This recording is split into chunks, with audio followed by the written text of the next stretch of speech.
如果没有什么特别的事情，最好不要去看那些新闻，也别随便去操心什么所谓的经济大事。因为你越是把心思放在外面的事情上，你失去财富的速度可能会越快。这其中的道理其实挺简单的。想象一下，一个人要么是中产阶层，要么是个小生意人，手头攒下了400-500万的存款，同时还在做点事情维持生计，这样的话，基本上后半辈子都不用为钱发愁。每天的开销，也就是吃饭穿衣、住房出行，再加上一些娱乐消遣，其实用不了多少钱，日子过得舒舒服服。可问题就出在，如果你老是盯着新闻看，喜欢琢磨经济走势，那你就麻烦大了。今天有人跑出来说通货膨胀要来了，明天又有人跳出来讲通货紧缩要到了，你的内心就会被这些说法搞得七上八下。你有没有想过，为什么总有人放出各种风声和说法？其实答案很简单，他们稍微制造点动静，你就慌了，担心自己手里的钱会不值钱。一旦你开始害怕，口袋里的钱就像流水一样往外跑。那么这些钱都跑到哪里去了呢？可能是拿去搞投资了，也可能是买了理财产品，或者投进了股票市场，买了份保险，甚至还可能去加盟个项目，自己开个店。你或许能暂时避开1-2次风险，但时间久了，总会有一种方式让你把钱掏出去。折腾个几年，手里的钱花光了，心也就没什么可牵挂的了。当然，很多人老是陷入这种境地，原因也不难找。他们的钱多半是靠运气赚来的。比如说，正好赶上了一个赚钱的好时机，稀里糊涂地赚了几百万。可一旦那个好时机过去了，收入来源断了，他们就慌了神，开始坐立不安。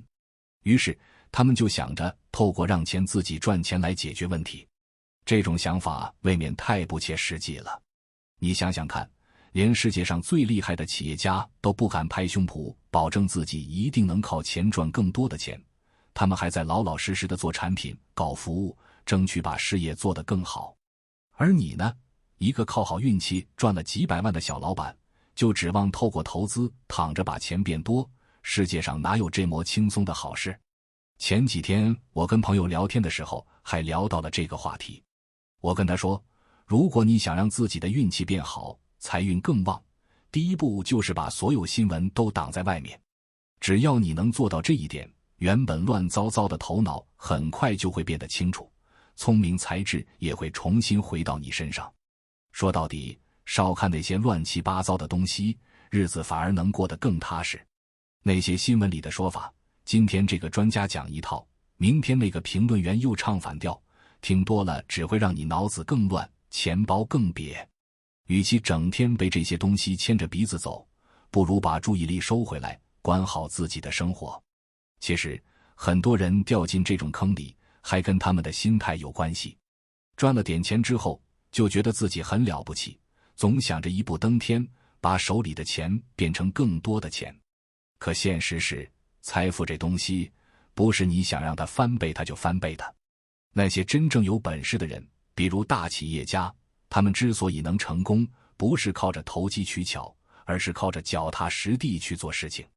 他们的钱是辛苦赚来的，所以也懂得珍惜，不会轻易被外面的风吹草动影响。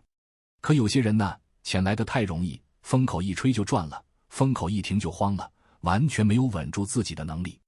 这种时候，他们就特别容易被那些所谓的机会吸引，结果呢，往往是钱没了，人也累了。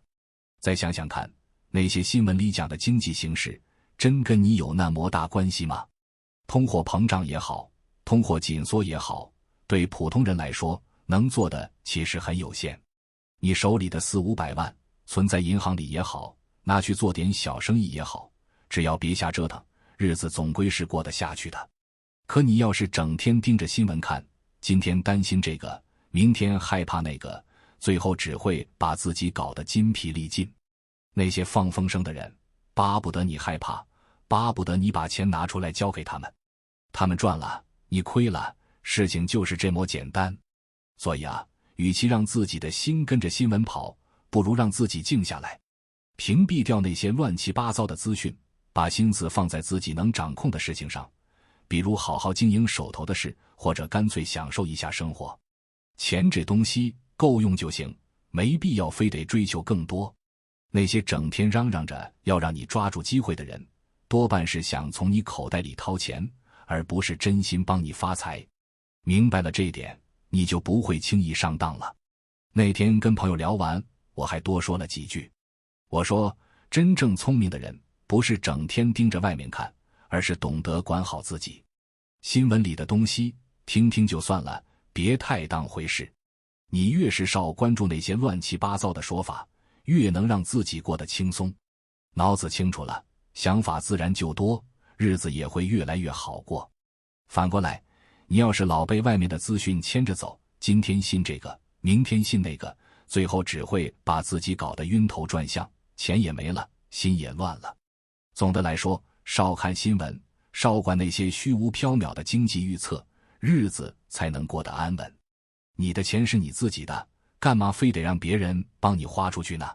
管住自己的心，管住自己的手，财富才能留得住。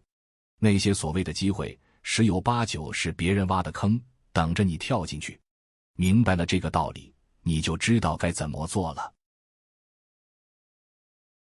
今天先分享到这里，如果对你有帮助，欢迎按赞订阅智慧补丁，超越自我，完善人生。